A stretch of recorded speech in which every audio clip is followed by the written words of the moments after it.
Good morning mga kapistolero. Ngayon, may pagkakataon tayo na subukan yung CZ P10C. Okay, yung specs nito ilalagay ko na lang ha. Actually hindi ito full review, pinasubok lang sa akin. Okay, dalawang pistol yung susubukan natin. Kaya sige, unahin muna natin itong CZ P10C.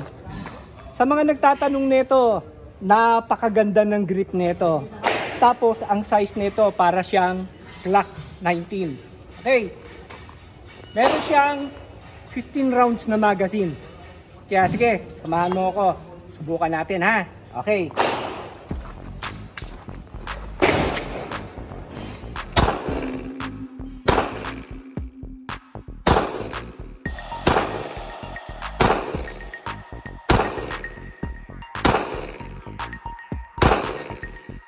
Around mga mga 10 meters, mga ganon. Okay. May dalawang ligaw lang pero alpha naman siya.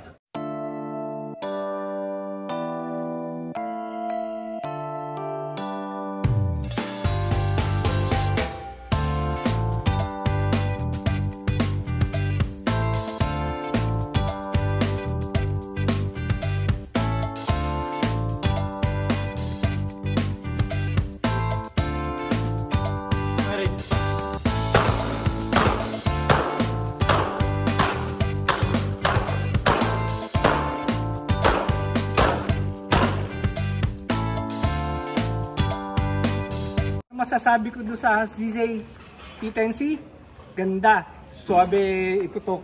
Okay, salamat kay Gerald. Gerald, maraming salamat sa iyo. At pinahira mo sa akin. Oh, may isa pa. Susubukan pa tayo ha. Sige, abangan nyo. Subukan naman natin ay ang Sig Sauer P365.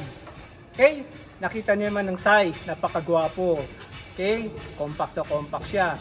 So, siguro kung tatansyahin ko, ang size niya is parang Glock 43X. Okay? Tapos, siya? Optic ready na to, no? Optic ready na siya. Okay? O sige, subukan natin. Huwag natin patagalin. Okay?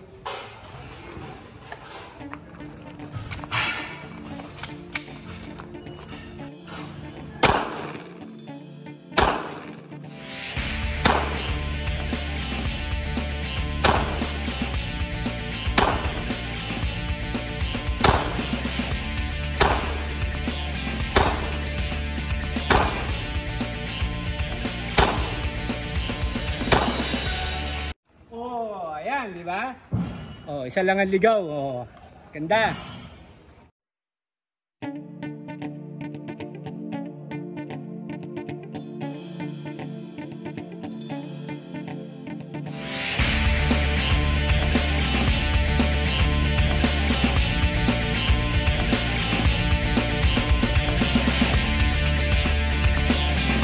Ring.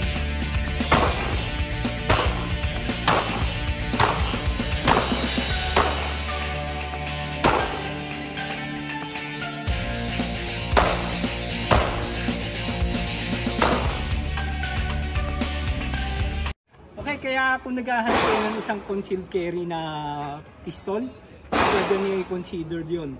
Sig Sauer P365.